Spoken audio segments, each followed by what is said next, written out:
Hello everyone, Adrienne here, and today I'm coming to you with a Foundation Friday for Wet n Wild's Photo Focus Foundation, and this is in the shade Cocoa. And I picked this up about 3 months ago. I have been wearing it off and on for the last 2 months, so I've had extensive test wear with this foundation. This is a drugstore foundation, and it is a drugstore foundation that's only $5.99 in Walgreens and some other stores you can pick it up. You can also order it from the Wet n Wild website. So without further ado, I'm going to get into the application of this foundation. Then I will be back with my final review and thoughts on this foundation. Before we get started with the foundation application, I will be using Wet n Wild's concealer in, what is this? It's medium deep tan for the first time. So I'm going to be going in with my LA Girl Pro concealer in the color orange to color correct under my eyes first. And then I will use this, but I'm going to go off camera to put on the orange corrector, and then I will show you the application of the Wet n Wild concealer. Now that we have the orange corrector on, I'm going to take my little makeup palette here, like I do with most of my other concealers, and put a little bit of this concealer on the palette because I like to use a flat top mini kabuki brush to put my concealer on. I don't like painting it directly underneath the eyes. I find that I get less product on and have less issue with creasing, so I'm going to be using this Jessup flat top kabuki brush in the small size to just dab this in and see how it's going to blend out. So far it looks like I'm going to need more product. Plus I don't like using my concealer wand once I've color corrected because I find that some of the orange gets back into the concealer and it can alter the color of my concealer. And I like to make sure my concealer doesn't get contaminated like that because I like to use it to highlight underneath the eye, and I don't want to change the shade of my concealer. So this is blending pretty nice. It feels pretty good. Doesn't seem like I need to use a lot of product to get it to blend. Just going up to the outer corner. That's typically what I do with concealer. And getting close to underneath the eye area as close as possible, and getting concealer on the sides of my nose here where I get marks from my glasses. I'm going to take a little bit more and come to the outer corner of the eye, but this is blending really nice, and a little bit seems to spread pretty even and blend pretty evenly without drying out. That was one of my concerns, that it was going to be too dry, so I'm going to take a little bit more on my palette and do my other eye.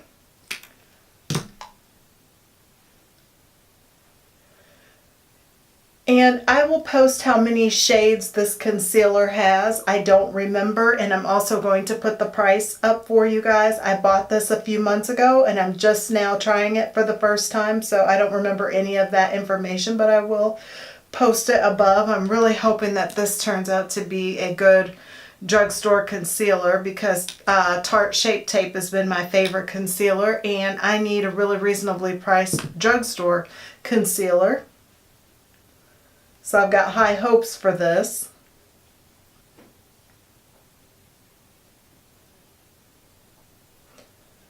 And it's kind of hard to see with the light so bright if I'm really covering all my orange corrector on this side of my nose. I'm going to have to stop and look. Looks like I need a little bit more concealer. I'm used to a fatter doe foot applicator, and this one's pretty small, so it's taking a lot more swipes across my palette to get enough product. I really do like doing this way because I find that it helps prevent the look of some of the creasing that I get when I apply the concealer directly with the applicator and try to blend it. For whatever reason, stippling it in with the flat top kabuki brush really seems to work a lot better with all concealers. Whether or not this one's going to wear well, we'll have to see.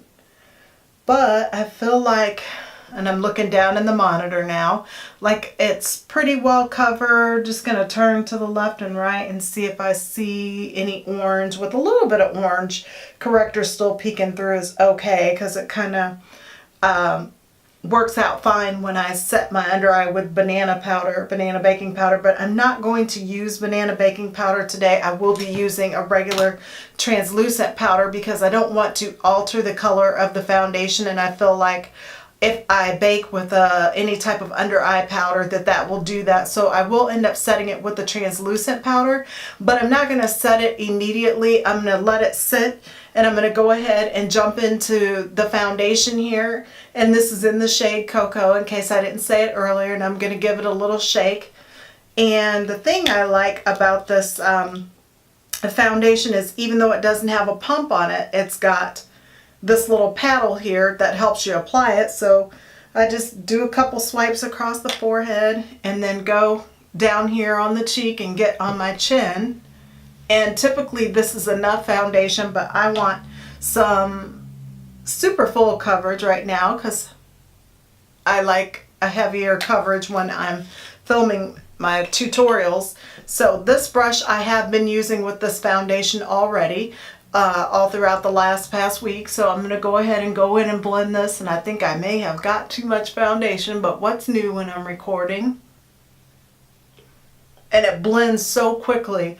One thing I will say is this foundation stinks. It smells like liquid latex, and when you put quite a bit on, like what I have on now, it feels oily when you're blending it, but it blends like a dream. And I don't have any problems getting it to look really nice with my complexion. It's not streaky or anything during the blending process. And just trying to get up here and not get in the hairline. It's nice that I haven't done my brows already, so I don't have to worry about messing them up. But this is a nice shade match for me, and I really do like the color a lot. And to tell you the truth, I have been rocking this foundation off and on for a daily foundation for the past 2 months when I do wear makeup, which hasn't been that frequent throughout the week to work. I just haven't felt like putting it on, but when I do, I wear this foundation quite a bit. So this is not my first or second time applying this, and I just want to get under the chin and make sure I don't have any demarcation lines. I think I got it pretty well blended. It blends out so fast. I'm not going to use any highlighter, any of the LA Girl Pro Concealer highlighter. I don't want to alter the color of the foundation. While I'm doing this review, I want you to see how it wears. So I'm just going to make sure it's blended in well, and it looks like that concealer is really blending with the color of the foundation. It's not doing much in the way of highlighting, but that's okay. And typically before I set my concealers, I go back in with the flat top kabuki brush and just tap out any creasing that already started. This is normally how I apply my concealers. So now that that's all done, I am going to go ahead and set it, and I'm going to use my Mary Kay translucent powder. I really do like this powder a lot because it doesn't cause creasing under the eyes, and it's just a plain pearlescent type white powder. It's not chalky or anything. So this is what I use for my normal setting powder when I'm not using yellow baking powder, banana baking powder I should say. And I just put a little bit on this e.l.f. contouring, what is this, an e.l.f. blush brush, and go underneath the eye with it just to set it so it doesn't start to crease. I'm not going to be baking at all, so I don't need a lot of product. Ooh, try not to get too much of that flying in my eyes. That'll dry my contacts out right away. So now that I am done with that part, I do have some Wet n Wild blush that I wanted to test out for the first time before I go and do my eyes and the rest of my makeup. So I figured I'd go ahead and do that in this review also. And this is the Wet n Wild Mellow Wine. It doesn't really look like a wine color to me. I'm curious to see if it'll show up on my face at all, and I'll stick the price up. I don't remember what I paid for this, and it comes with this little brush.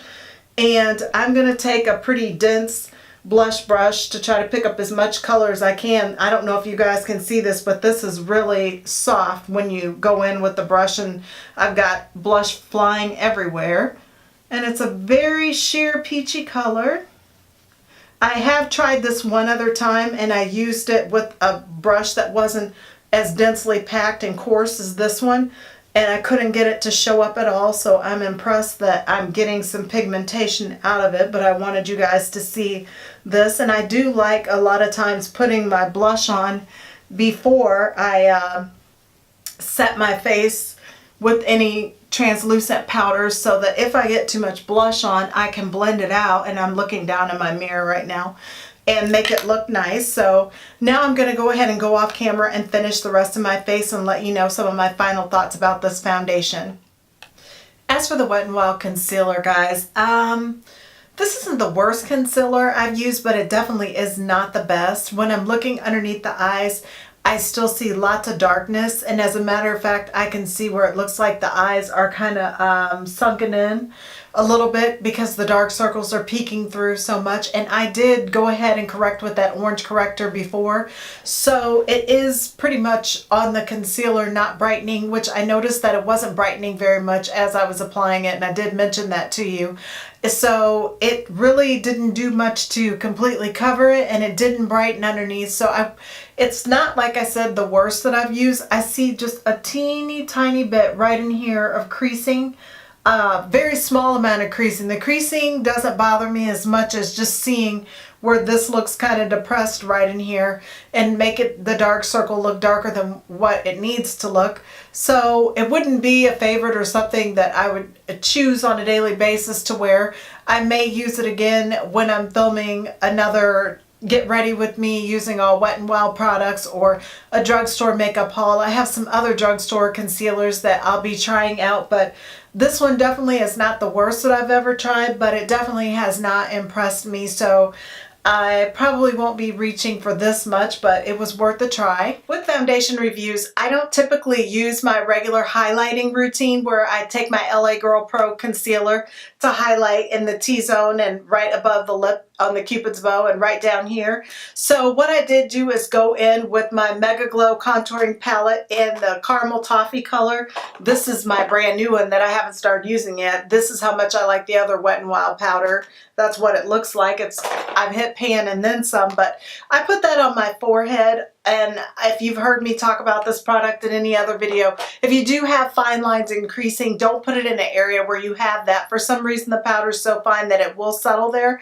But that is what I used right in here on the forehead and on the chin. I didn't put it right in here where I have problems with creasing, but I wanted you guys to see what this foundation looked like without having a bunch of concealer over, because I think concealer changes the consistency of a foundation, and it can almost be like a foundation in itself. I have been wearing this foundation for 2 months and I absolutely love it. It is very affordable. I like that about it. It's on the lower spectrum of a drugstore foundation price. And this comes in 12 shade ranges from porcelain to mahogany. So there's a little bit of a color selection there. You probably will be able to find your shade. The only problem I have with finding the shade for my foundation is I tend to be a fair medium type shade, and this is not in most of my drugstores or Walmart in my shade. It always stops at a lighter shade, and the only place I can pick it up in town is one Walgreens that carries a lot of diverse cosmetics for women of color. So that's kind of disappointing that there's only one store in my city that I can go to and pick this foundation up.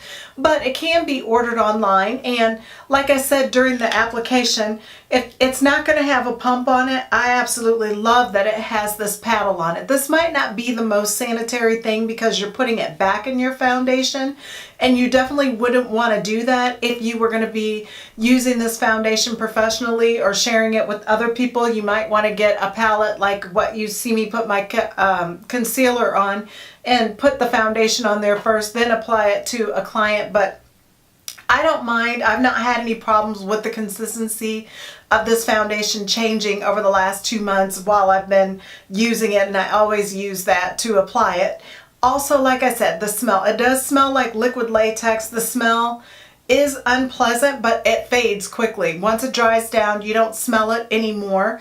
Also, and I did mention it, when you're putting it on, if you get too much of it on, it can seem kind of oily at first while it's setting up, but it doesn't wear oily. I have to say that this has become one of my favorite drugstore foundations. I definitely approve of it and recommend it. It wears for a very long time. I can wear it for 10 to 12 hours sometimes if I'm working a long shift at work. And a lot of times when I come home at night, I don't even want to wash my face because my makeup still looks that great with this foundation. It is after, let me see what time it is, or show you guys what time it is on my dirty phone. It is 9:39 at night, so I don't really know how late I'm going to stay up, if I'm going to be able to do check-ins with you.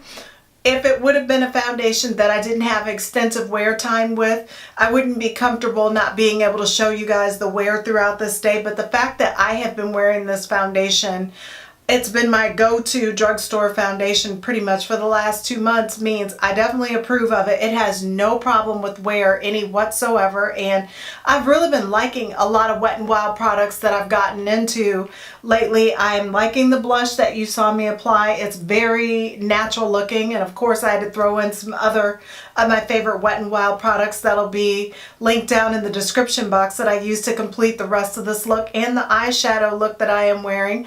I will post a link to the video above. I don't know if it's going to come out before or after this foundation review, but it is of the Comfort Zone palette, the new one and the old. I did a comparison on each eye to tell what the difference is between the two, so you'll have to watch the video to see which eye is which. But I'm excited to have ordered a bunch of different Wet n Wild products, so there'll be several more reviews of Wet n Wild eyeshadow looks coming out. So this is a beautiful, affordable foundation, and I hope you found this review of this foundation helpful. If you did, please give it a thumbs up and don't forget to subscribe. You're also going to want to hit the notification bell next to the subscribe button so YouTube notifies you every time I upload a new video. See you guys soon. Bye-bye.